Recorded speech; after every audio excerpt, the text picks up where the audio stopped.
Desmentindo mitos sobre a ditadura. Luciana Genro.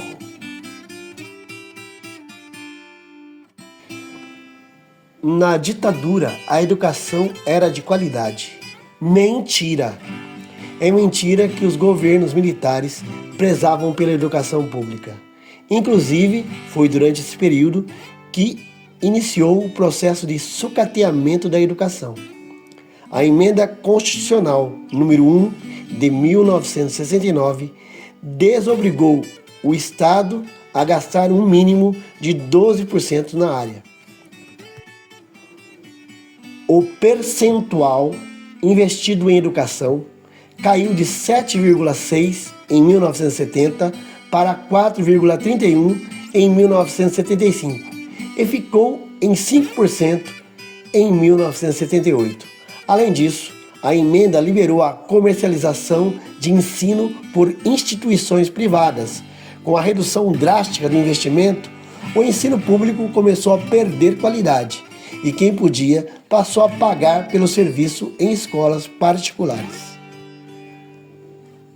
A educação para a formação de pensamento crítico era abominada pelos militares. Existia um intenso controle sobre o que era ensinado em sala de aula. As disciplinas de filosofia e sociologia foram substituídas por educação moral e cívica e por OSPB, Organização Social e Política Brasileira, matéria obrigatória em todas as escolas, destinada à propaganda do regime autoritário. Na ditadura não tinha corrupção. Mentira! Uma das formas de combate à corrupção é a participação da sociedade civil organizada no controle dos gastos e fiscalização de contratos. Mas durante a ditadura militar não era assim que funcionava. Não havia conselhos fiscalizatórios e, depois da dissolução do Congresso Nacional, as contas públicas não eram analisadas nem discutidas. Além disso, o desperdício de dinheiro público em obras faraônicas foi gigantesco. Os militares investiram bilhões e bilhões em obras como Itaipu, Transamazônica e Ferrovia do Aço, sem nenhum controle de gastos. A farra foi tanta que até levou o ministro Armando Falcão, pilar da ditadura, a dizer que o problema mais grave no Brasil não era a subversão, mas sim a corrupção, muito mais difícil de caracterizar, punir e erradicar. Aqui, alguns casos que poderiam ter virado escândalos e se tornado devidamente conhecidos da população se não estivéssemos sob um regime ditatorial.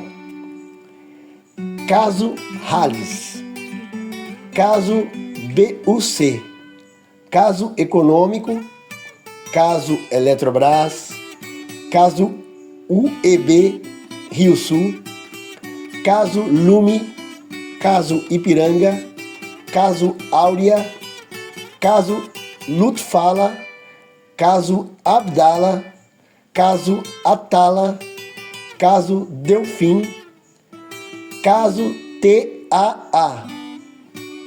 Todos esses casos podem ser verificados através do Google ou com a utilização de qualquer inteligência artificial. Na ditadura, saúde pública era melhor. Mentira! Na ditadura militar, o acesso à saúde pública era restrita. O INAMPS, Instituto Nacional de Assistência Médica da Previdência Social, era responsável pelo atendimento público, mas o serviço era exclusivo aos trabalhadores formais, ou seja, só era atendido quem tinha carteira de trabalho assinada. Por conta disso, em 1976, os hospitais e clínicas privadas, portanto pagos, eram responsáveis por quase 98% das internações. O acesso universal só foi instituído em 1988, 3 anos após a ditadura, com a criação do SUS, Sistema Único de Saúde, que mesmo com todo o seu sucateamento, atende hoje cerca de 80% da população brasileira. Sem anistia para os golpistas de ontem e de hoje.